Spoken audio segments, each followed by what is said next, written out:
Tonight we are very fortunate to have my good friend and somebody who has been with AHEC and ARI for a very long time, Dr. UDAY NAVAL.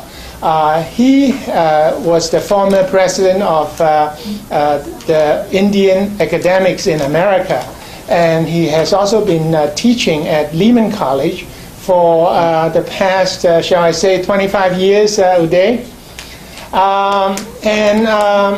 So since then, he has written a lot of articles about art criticism and also about Indian philosophy. And since his retirement, he has focused a lot of his energies on the doctrines of karma and reincarnation. And he has made presentations at several other institutes. Besides this one, the most recent, I believe, is the Interfaith Forum in Manhattan. Please welcome our speaker, Dr. UDAY NAVAL. Thank you, Dr. Chan, for your kind words. Okay, ladies and gentlemen, I welcome you all. This topic of karma and reincarnation is a kind of a passion with me. And you will see by the end of this presentation why it is so. And my desire at this time and my goal is to impart and to communicate the same passion to you all. And we will see that we are not going to be dogmatic in our discussion, not that it is written in that holy book and somebody said that, but we will look at the whole thing in a very logical and constructive and objective manner, and we will arrive at these kinds of concepts because of their inner coherence and their inner strength. So I'm not, as I said, I'm not depending on any great, scriptures, or any great teachers or gurus, but as you will see, my material has been gathered from a wide number of sources. So this is what is called an eclectic approach, and I hope you will agree to it. All right, you have the handout, everybody? All right, this handout may be a little lengthy one, and I don't know exactly how much time we have, but we will try to cover, at least I will throw the seeds of these thoughts, so that they germinate later on in your minds. As far as questions, I am told that there is half an hour period allotted to the question, but in case any lady or gentleman here has a blazing question in their minds, to such an extent they cannot rest, and they cannot listen to the rest of it because that question has not been answered. So please feel free to ask that question, and I'll give you very brief answers, and then we'll go back, in more detail to a greater, discussion. Okay, now there are points I will refer to. I want you all to be with me. We are traveling together. So when I say be with me, that means I'll be referring to the items here on the handout, and then we'll be talking. But time is short, so I'll be kind of rushing through. But we'll have later on time to explicate any obscure points. Now, point number one is, what is reincarnation concerned with? It is concerned with the afterlife. And what is afterlife? When we are no more in the bodily form. That is afterlife. Now, why should we discuss? I mean, you are all young people. You've got 70, 80, 90 years of life ahead of you in the physical bodies. So, why should we talk of afterlife? My answer to that is that we are building the afterlife today, now, at this moment. Afterlife is not something which is divorced from our present life. It is what we do here every day, what we think every day, how we feel every day, that has an impact, on what is going to happen. All right, now in terms of what is afterlife in the human race, there are two hypotheses. One is that life is a single event.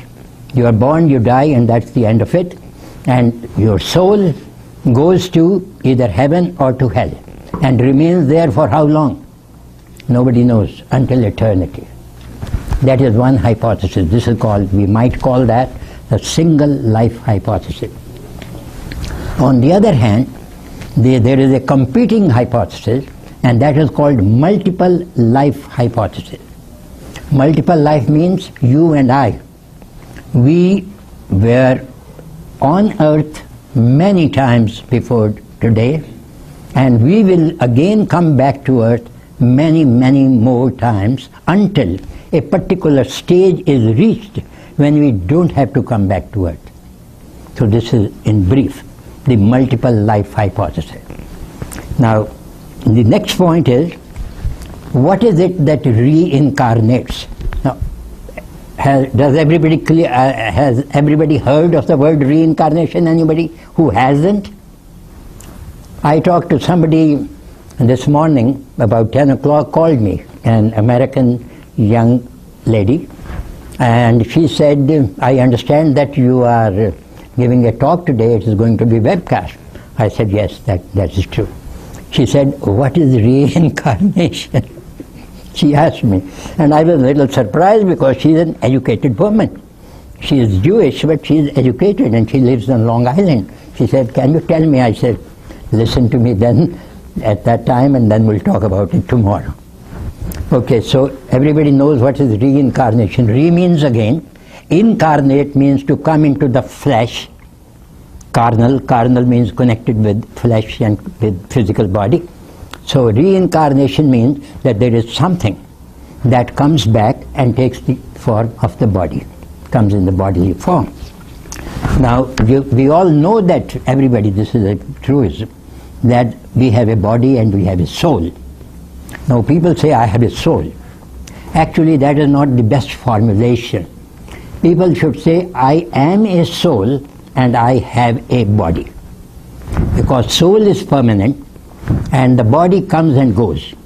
I might be having a body of Indian origin this time, but next time it might be African, or I might have been in Alaska, or might come back as China or wherever.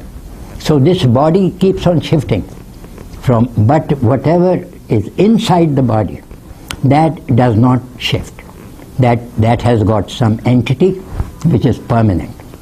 Now, soul is regarded as something, many people of course believe in soul, but basically, without going into too much of the details, basically soul, you can say, is 99% mind. Soul is basically mind. So what reincarnates is the mind. So the mind, takes up the body and lives a certain number of years and acquires experiences. Those experiences are a permanent gain for the mind. They are not lost, not forgotten, because when we die, it doesn't mean that the mind vanishes. So the mind acquires those experiences and grows, you can say. Most of the time it grows. Sometimes it can decline also temporarily, but on the whole the progress is upward. So we will be talking about this thing, the reincarnation of the mind. And the mind is the individual entity. What you and I and others are, we are basically minds. Minds means we have a certain way of thinking, certain way of feeling, we have aspirations of a certain kind, we have talents of a certain kind, we have attitudes, we have predispositions. All those constitute the individual mind, and that is permanent. Now, when the body leaves, when the mind, or when, let's say, when we leave the body, that means when death takes place, people say, well, all right, he's dead, so he cannot see and feel and hear. That is not true, ladies and gentlemen. It is not true, and we will touch upon that a little later. The mind is exactly after death, exactly the same as it was before the moment of death. Exactly. And you have those organs also. They are called astral organs. Those are the real organs, the five senses. So when you talk of ghosts and stuff like that, can a dead person see? The answer is yes. Can the dead person hear? The answer is yes. Smell, touch, feel? Yes. And that is what gives rise to the phenomenon of ghosts. We will come to that again a little later. Okay, so point number 2 is that what is born, as I've said, physical rebirth of the mind. So the mind is born again and again and takes up the body, learns its lessons, sheds the body when it does not need the body anymore. When it is of no use, you have got tuberculosis, you've got AIDS, you have cancer, you say, all right, I cannot function anymore. In the Gita, which is the holiest of holy books in Hinduism, there is this thing, a quote here, which is a very nice quote. Shall we go back? I plan to go to it a little later, but we can do that right now. Go to this, I think this is page number 1. Lord Krishna. Lord Krishna was a great philosopher. I mean, people say he was a kind of a god, but my views are slightly different. He was a great teacher, he was a great philosopher, and he says in a very beautiful way. Look at the last 3 lines of this quote, Lord Krishna. Everybody got it? He says, the last 3 lines, nay, as when one layeth his worn out robes away, and taking new ones saith, these will I wear today. So what is death and rebirth? It is like the example, the analogy is that just as a person sheds old worn clothes, sheds them and casts them away and takes up new clothing, the same way the mind or the soul takes up a new body, because the old body has completed its function and is needed no more. Okay, now point number 3 on the handout, please. Reincarnation in World Thought. The original title of the talk was A Doctrine of Reincarnation in World Religion. But then I later on thought, you see, that we can go beyond religion, as you will see. So we are expanding, you know, the original scope of the presentation. Now here, what I did was, there are hundreds and thousands of great minds of the world who have believed in reincarnation for the past several centuries. But I picked up a few, and I tried to pick up more of the Western, you know, quotation. Why? Because here we are in the West. If we talk about the East or India and all that, people will think, well, that is a backward country, you know, those people, they worship the cow and the caste system and all that kind of thing, but they don't know about these things. Whatever they say is not that, so cannot be so important. So I picked up some of the greatest minds of the West. Now let us look at Benjamin Franklin. Everybody knows, one of the fathers of this nation. He was a printer also. And look at the last 2, and we don't have time to read word by word, but look at the last 2 lines.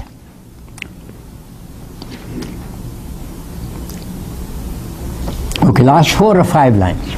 He says, Benjamin Franklin, ladies and gentlemen, the last 5 or 6 lines, but the work shall not be lost. By the work means whatever the mind, the progress of the mind. When death takes place, he says, it will not be lost. For it will be, as he believed, appear once more. He says, my work, I will come back in a new and more elegant edition, a revised and improved, you know. He says, that is how we come back.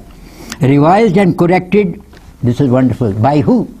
Not by any god or any guru or any teacher, by the author. So what we do here is what we will get in the next birth. All right, now look at this, the slanting one, Prime Minister David Lloyd George. Now here we are talking of going back to the First World War, 1914, 1918. This gentleman was the Prime Minister of England. He was a Westerner at that time. Now today, there is so much of interaction between the Asian countries and this thing. But in 100 years ago or 90 years ago, things were totally different. People were living in kind of watertight compartments, mental, and they were, you know, things were not so well known. So this Prime Minister of England, at that time England was the world's greatest power on earth, as you know. It said that the sun never set on the British Empire. They had 40, 50, 60 countries under their control at that time. Now the Prime Minister of that country says what? We shall be please look at the handout, please. We shall be reincarnated, and that hereafter we shall suffer or benefit in accordance with what we have done in this world. So what is going to happen when we reincarnate? We take the results of what we are doing today, as I said. Afterlife may take 60, 1800 years. But now today what we are doing, we are building or destroying that afterlife. And that is the importance of afterlife. Okay, that is the Prime Minister. All right, so you have heard of the names of Goethe, very famous German philosopher and poet, the author of Faust, and Nietzsche. Let us briefly go to Goethe. Goethe says, the first side, yes, Goethe, a very great mind of Germany. I am certain that I have been here, as I am now 1,000 times before. He says, just as I am here today, I have been here 1,000 times, not once or twice. So this is what he said. Tolstoy, and who was Tolstoy? Anybody? Who was Tolstoy? Tolstoy, yeah. Was the writer who wrote War and Peace? War and Peace. A great classic of Russian language, a big novel, is War and Peace. And Tolstoy, one of the great thinkers and world figures of the turn of the century. He influenced Mahatma Gandhi, by the way, the great leader of India. Now Tolstoy says Russian. Now we have looked at Germans, we have looked at the Britishers, we have looked at American, Benjamin Franklin. Now we are looking at a Russian. In the end, last two lines.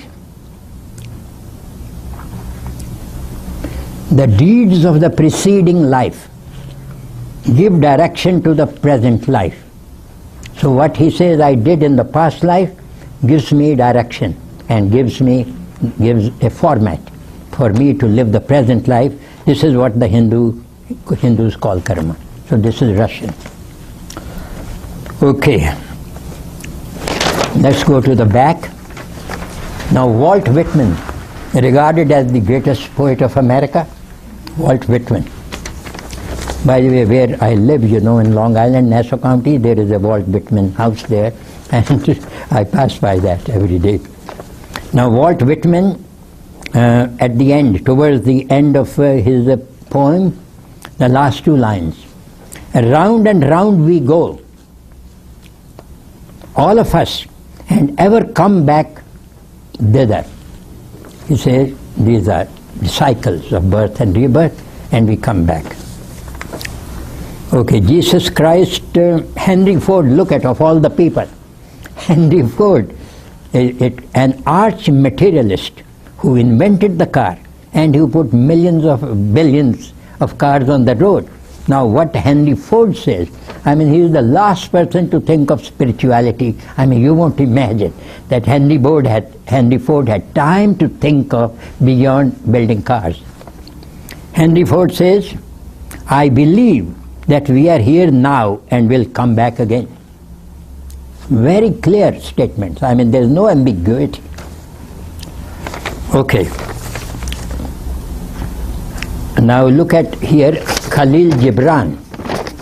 He is regarded as a very great poet. He was of Lebanese origin, and his book, little book, The Prophet, is an all-time classic. Khalil Gibran says, forget not that I shall come back to you. He said, don't have any doubts. I am going to be back. And very beautifully said, a little while, he says, it will take a little while when I leave this body. It won't be the next day or the next hour. It will be a little while. A moment of rest upon the wind.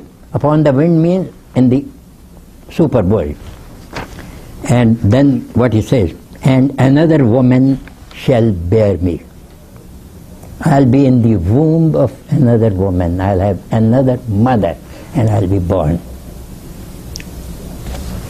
Okay. Talking of the Far East. Pardon? For my pleasure? I should not talk so excitedly. I should calm down.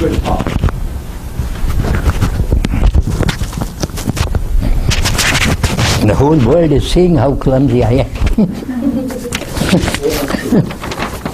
Okay, let us, what was that? Yes, rebirth of Katsugoro.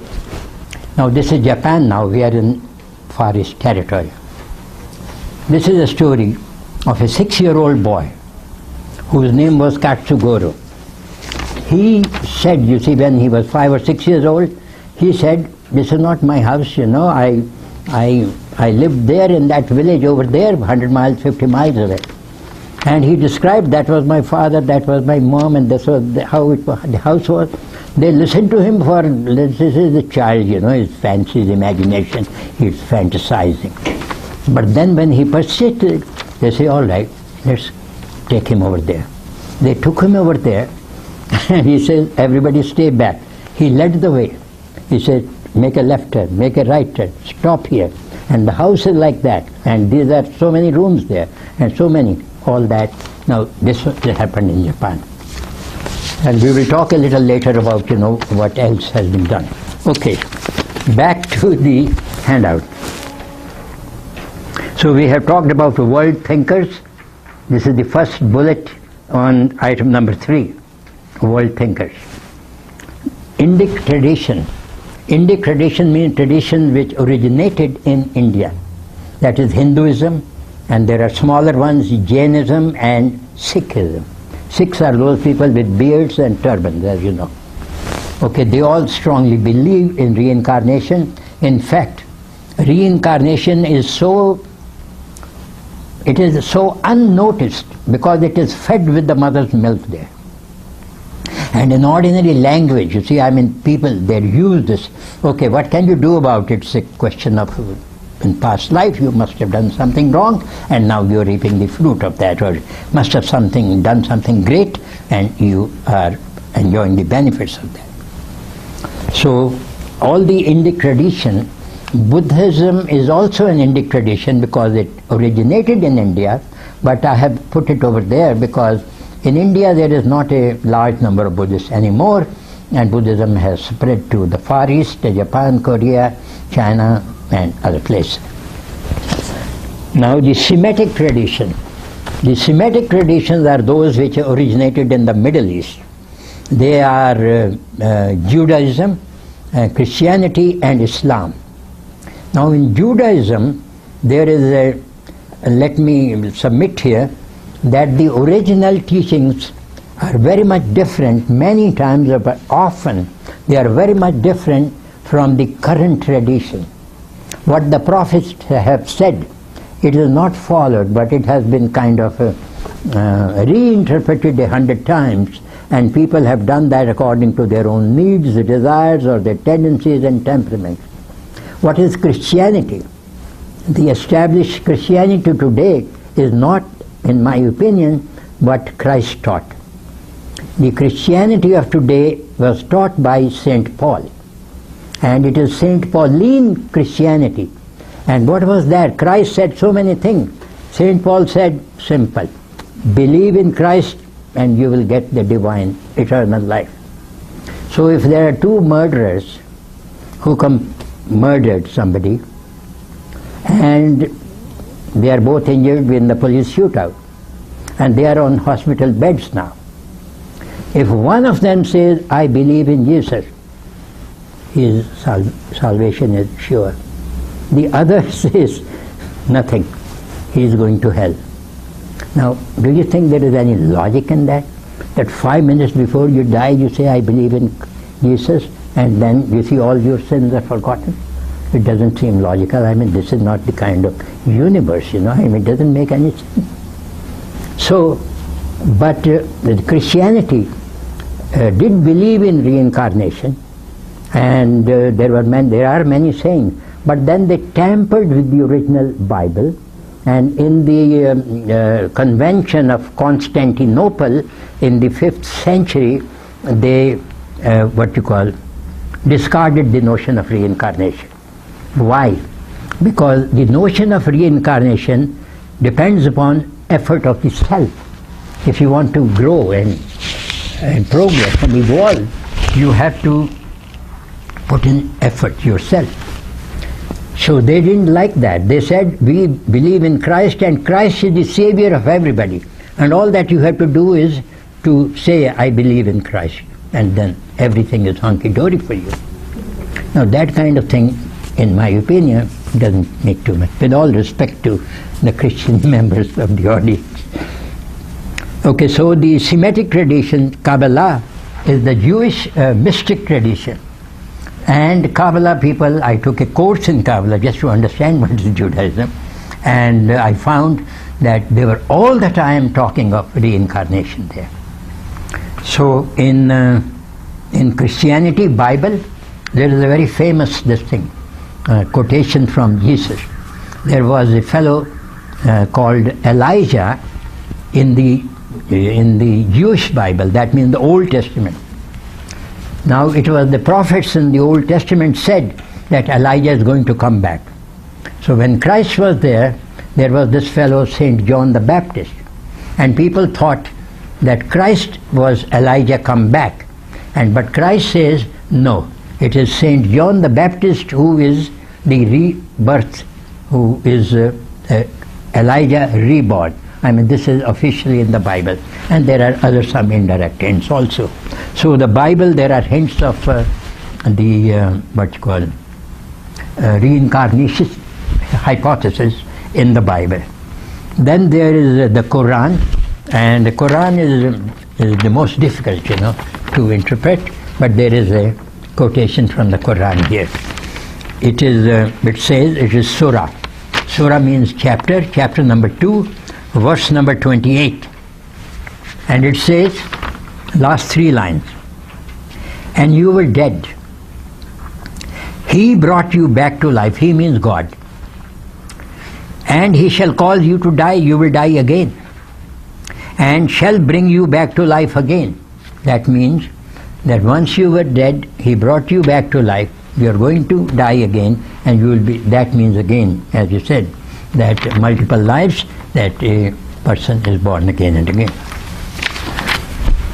Okay, now Buddhist Far East religions and systems, Buddhism is very prominent, and Buddha talks of nirvana. What is nirvana? That a soul is born again and again, and ultimately there comes a time when the soul has perfected itself and it doesn't have to come back. That means it has graduated. So when you are graduated, you pass the final, you got your diploma, you don't have to go back to school. It's like that, exactly. All right, now we are at number 4. What is the evidence for reincarnation for the modern man? It is not that, okay, somebody said that, you believe it. That is not enough for the modern man or woman. So the evidence is the following. Nature versus nurture. Now there is an everlasting debate. What is more important, genetics or environment? The environment, now obviously, environment counts for very little. Why? There are prodigies. Mozart, the great composer, he wrote music, it is said, at 4 or 5 years age.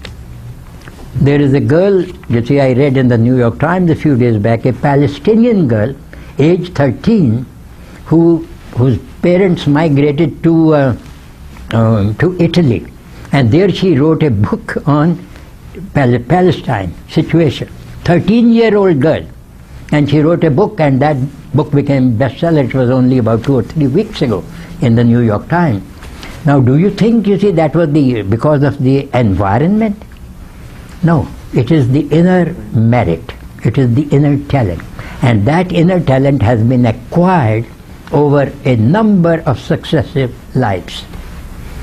This fellow, Tiger Woods, you think, at the age of 18, 19, he became a world champion. Why don't you and I become world champions at even 28 or 38? You cannot. It is because the muscular skills and the muscular coordination, not that in the previous life he was a golfer, but you see, whatever he was doing, you see, his muscular coordination and thing, that is carried over. We will see that no effort ever goes waste. Nothing. Every single thought and every little thing that you have done is impeccably, indelibly etched into your mind, and it is nothing can destroy it. Even after 10,000 years, whenever there is an opportunity, it will blossom. Okay, so prodigies, those who are extraordinarily talented, those people, there is no rational explanation except that their minds have been trained in that particular sphere, and they are now expressing themselves. Differing inner capacities in common environment. Everybody knows that we have children, right? One child shines and becomes this, and the other turns out to be a bum, on drugs, chasing girls, and his brother is doing his doctorate over there, and he is doing nothing at all. Same environment, same genes, same house, same food, same room, same bathroom, everything same. So that is more explicable on the basis of this inner differences which are brought over from the previous lives. Now, past life recall. Past life recall means, that is Katsugoro. That means children, young children sometimes can recall, not all the time, because the scheme, nature scheme, demands that you forget the past lives. Why? Because if the past life is too much in your mind, you cannot function in the present life.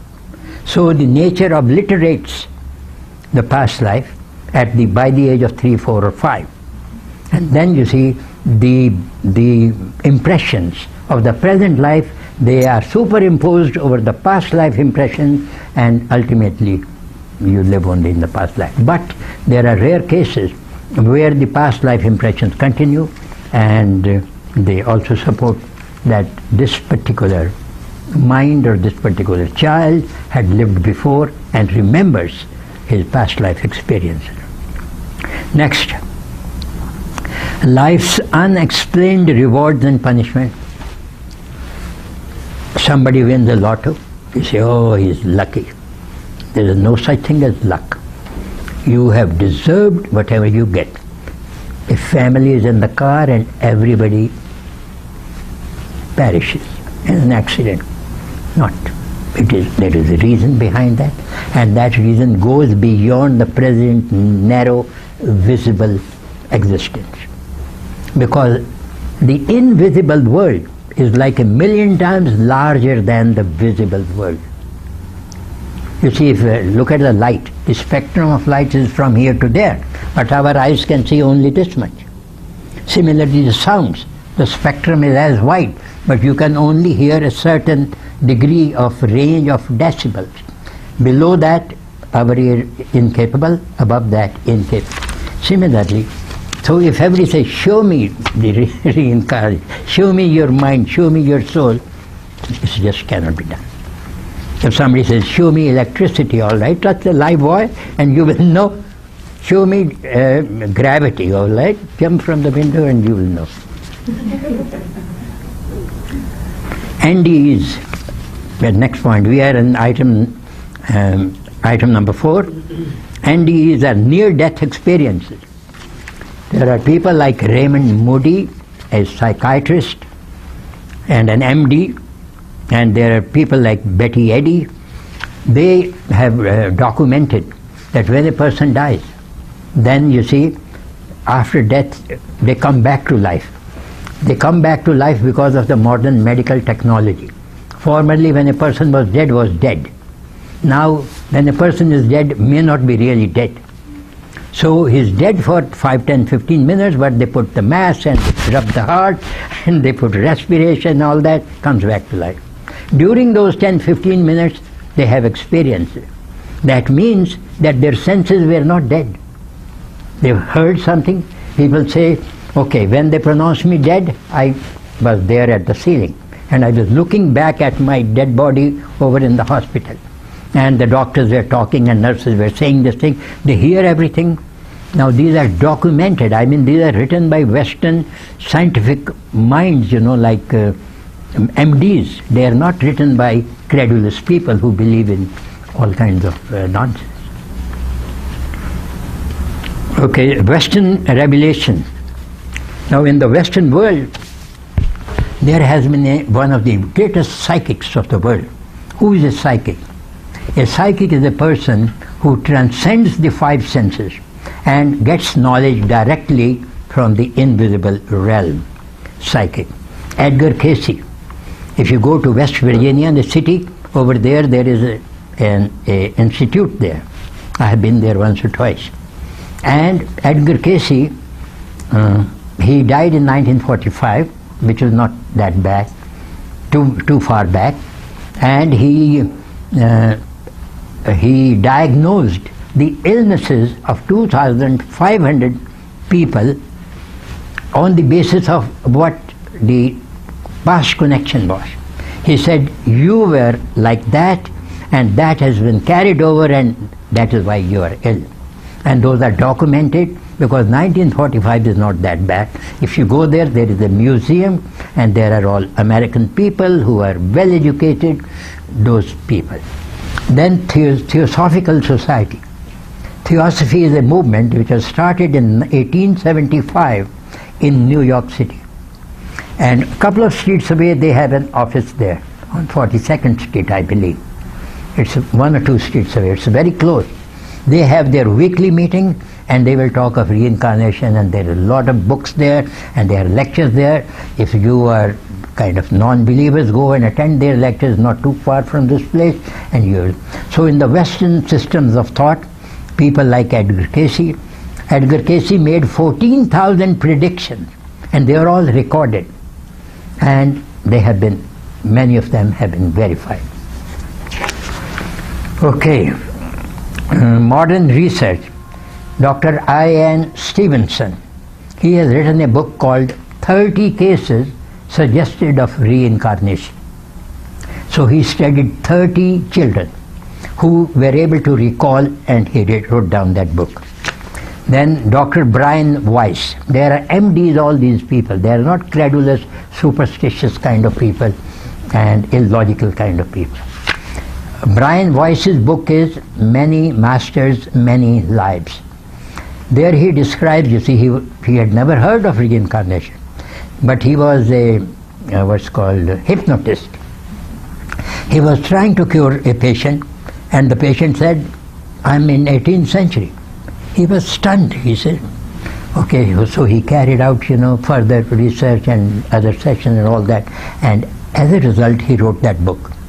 And when it was discovered what was the cause of the neurosis, the patient was cured, because you could reach the very bottom, not in the present life, which is the Freudian hypothesis, but the life before, which is the reincarnation hypothesis.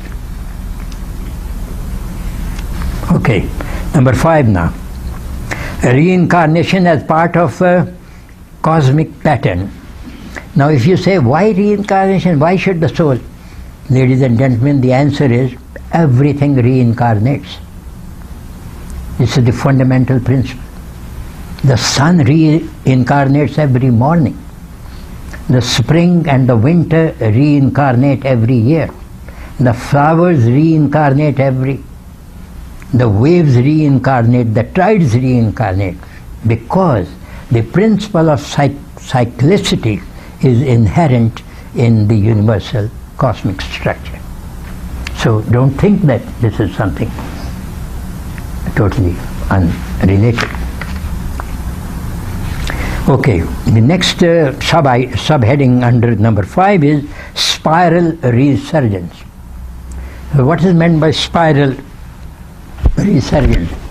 It means it is like a spiral spring. Okay, let's say this is the east side and this is the west side. It goes on like that, the spiral.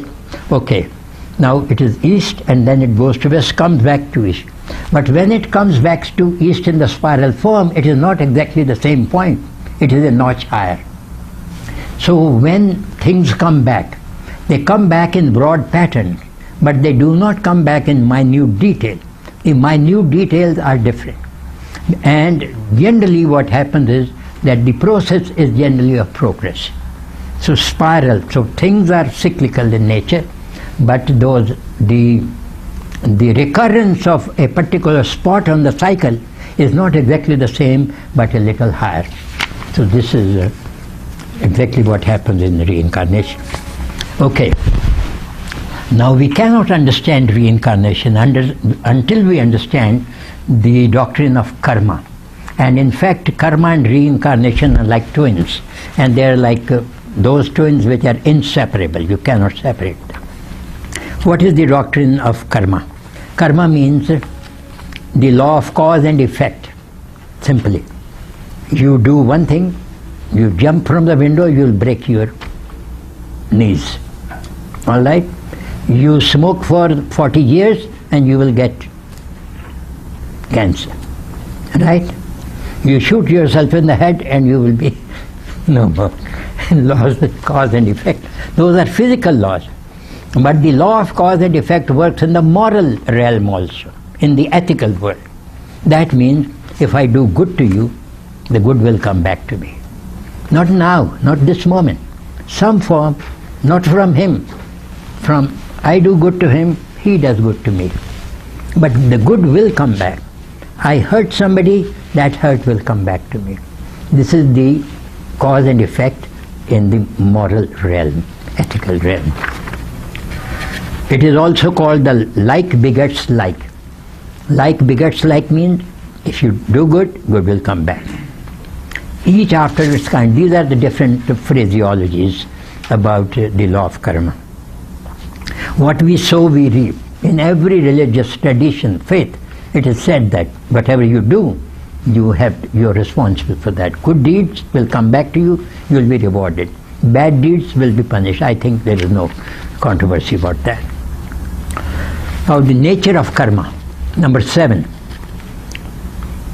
Karma is not physical action, although it leads to physical action. But karma is basically psychological domain. It is intention. You can do the same physical action with different intention. There is a knife and you give it to the surgeon and he takes out your tumor. And you give the same knife to a mugger and he robs you. So it is not the knife. It is the intention or the behind that. You can do the same act with the totally divergent and contradictory intention. Somebody asks you something, you are quiet. Now that quiet may be to help the other person. It may be to show your superiority. You don't care what she is talking about. And so, I mean, just being quiet in a very simple example does not mean anything. It depends on what is your intention in not answering that person. It could be good or bad or indifferent. Okay, next one under this, the bullet is Akashic records. Now, ladies and gentlemen, you will say, where is the record? I mean, who takes care of what you have been thinking and doing? The answer is, the universe takes care of it. Akashic is a Sanskrit word, it means the space.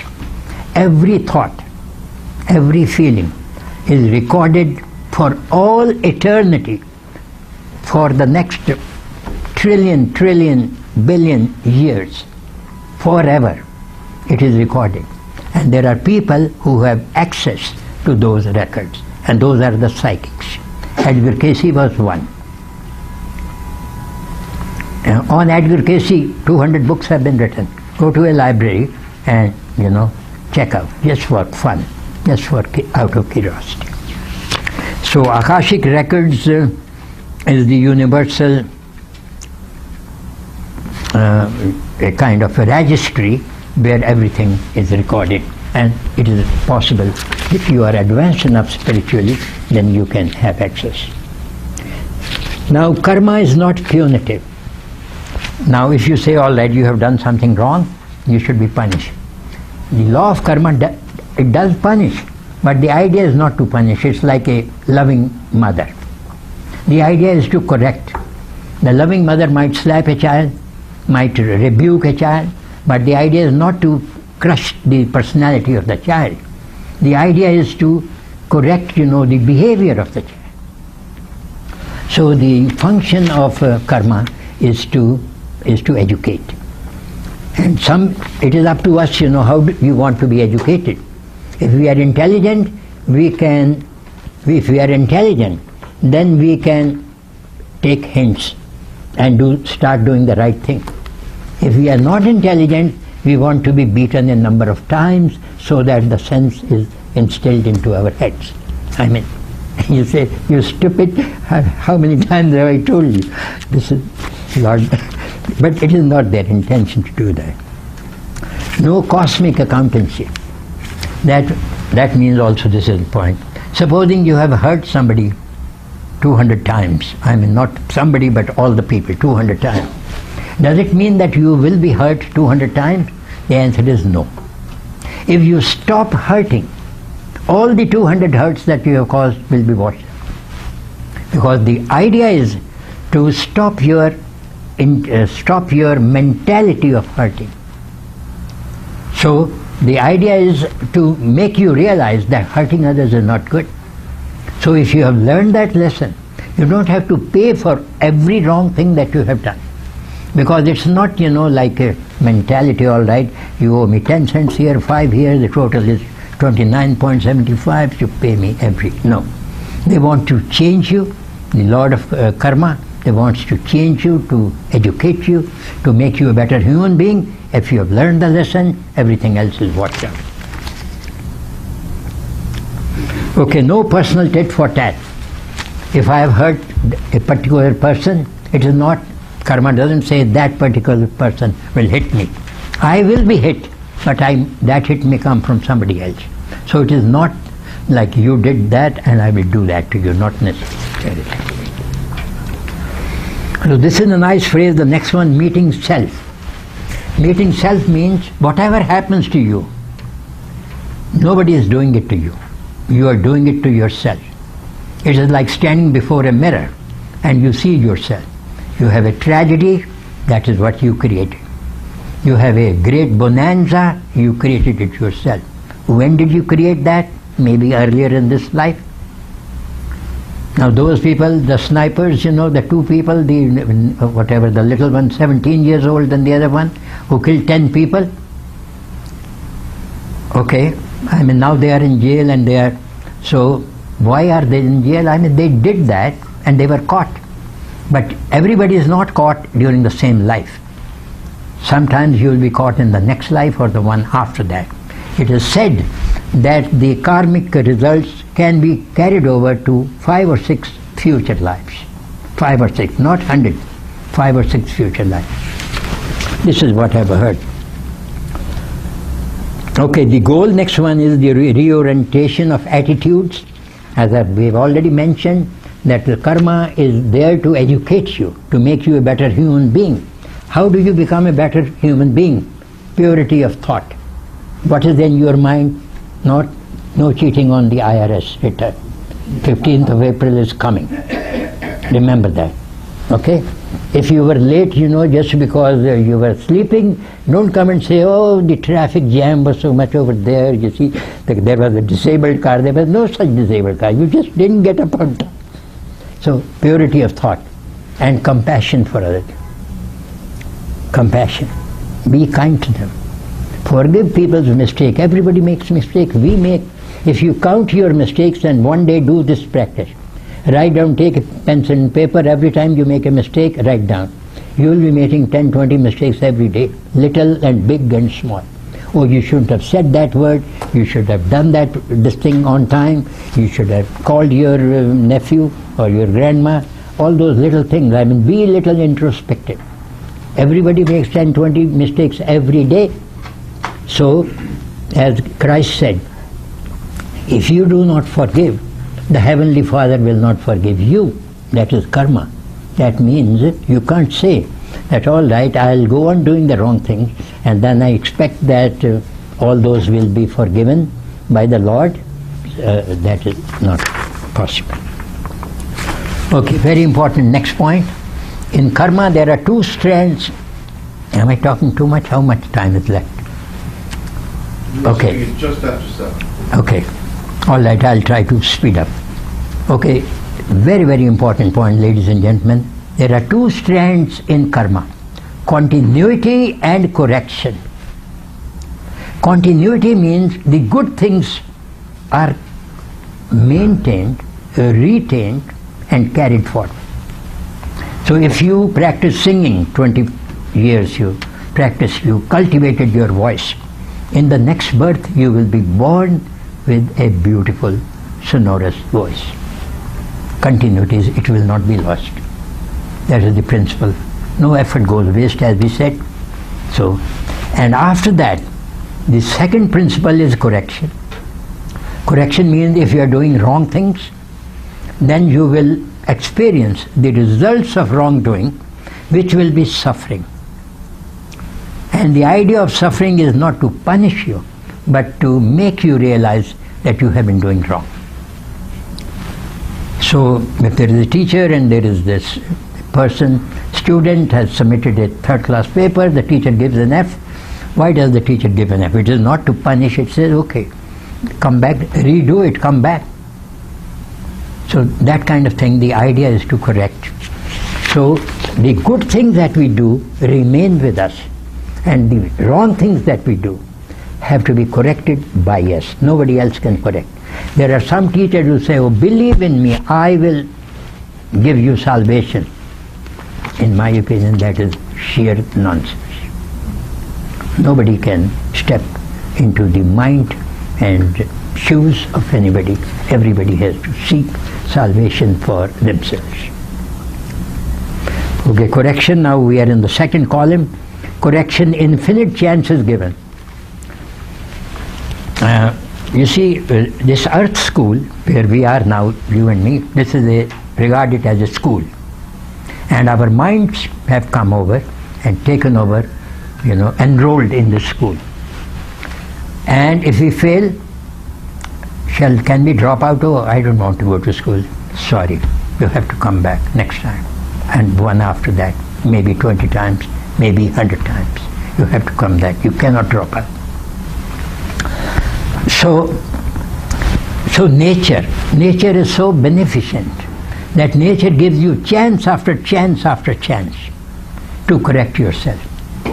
And you can either correct it in the way of wisdom, or you can connect it by prolonged suffering. But you will be corrected sooner or later. So it is up to us. The law of grace.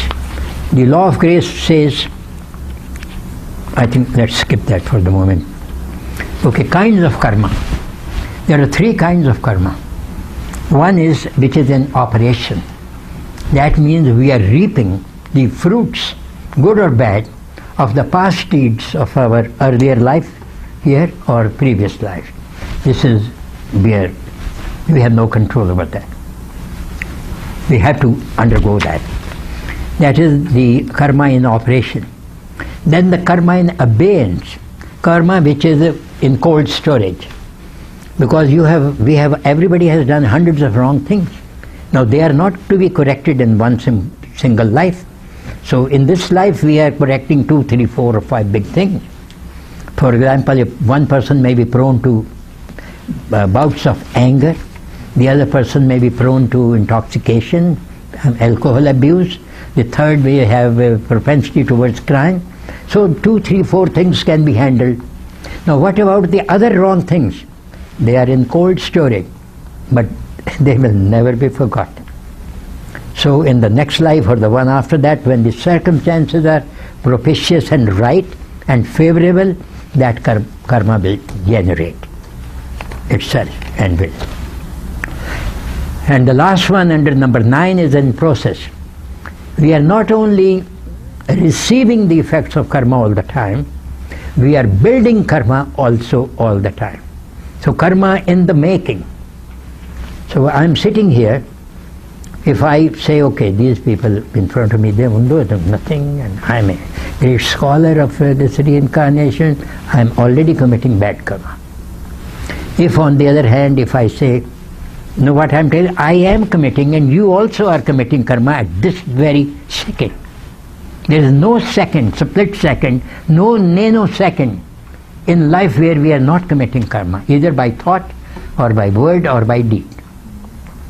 If on the other hand I say, okay, God has blessed me, I have studied this topic a little, thought about it, and here I am sharing it with my brother and sister or nieces and nephews or grandchildren. So, I mean, I am doing the same thing, but it's the intention, as I said. So I am building karma and so are you. A role of reincarnation in karma. Reincarnation extends the time frame for the operation of karma. What is the meaning of extension of time frame? I mean, supposing there is a disease and you, as these diseases take 10 years, 20 years, to build up. So there is a 20-year hiatus between your exposure to TB infection and the appearance of TB in the 3rd degree. TB is tuberculosis. Okay, that in the same manner, our actions and what you call deeds at the ethical level, on the moral plane, those which are committed earlier, in one life there is not time enough, to reap the benefits and to also reap the punishment. So it gives you more time, to receive the benefits or the suffering of what you have done. So instead of one life, you have a large number of lives.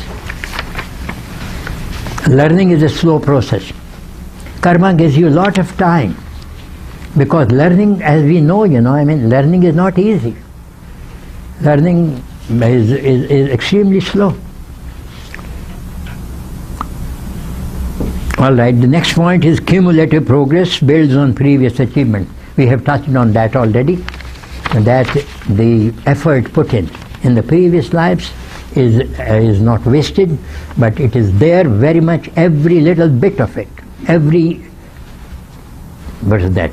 bit of it is stored there in Akashic records and is a part of your permanent personality. Okay, oneness. Number 10 now. 11. Oneness is, this is the ultimate. I mean, it does not necessarily, we don't have necessarily to rise to that level, but the highest levels of philosophy that man has conceived of, created, is the law of one. All existence is one. Everything is interconnected. All human beings are interconnected. And all the animal kingdom, the vegetable kingdom, and the mineral kingdom, and the protoplast kingdom, all these are interconnected. Why? Because from the Big Bang, what happened? There was nothing. And then everything came into existence. So if something issues from zero, that means that in expansion they're all kins. They're kith and kin of each other. There is a small story I'll mention, probably it is in the Bible. A woman died and she had a 9-year-old daughter. The funeral is going and the dead body is being taken away, and this girl, 9-year-old, is following the dead body of her mother. The 9-year-old girl sees a wounded bird on the side. She leaves that and she picks up the bird and she caresses the bird and she holds it to her bosom. People say, your mother is dead, and what are you doing? The girl, look at a very highly evolved soul, I would say. She says, my mother is not there. This is something which my mother discarded. She had no use of this body. This body of my mother was once my mother, but now it is dead flesh, and I cannot help it. This bird here is living and is suffering. If I can relieve the suffering of this bird, the girl says, my mother told me that all right, feel sympathy for all creatures and try to help them. Now this is a 9-year-old girl saying words like this. So oneness means, I've given an example, we should feel that we are all connected, and the difference at the human level, difference of race and color and of language and of religion and faith, they really don't mean anything, and that if you scratch the surface, people have the same desires, same aspirations, same feelings, same everything, and the differences are very superficial, and there is underlying oneness. And beyond that is the oneness of all existence, but that is sometimes a too abstract a concept, but it is there. Okay, cosmology I don't think I should go into. All right, thank you ladies and gentlemen very much, and now I am open to cross-examination. I mean, you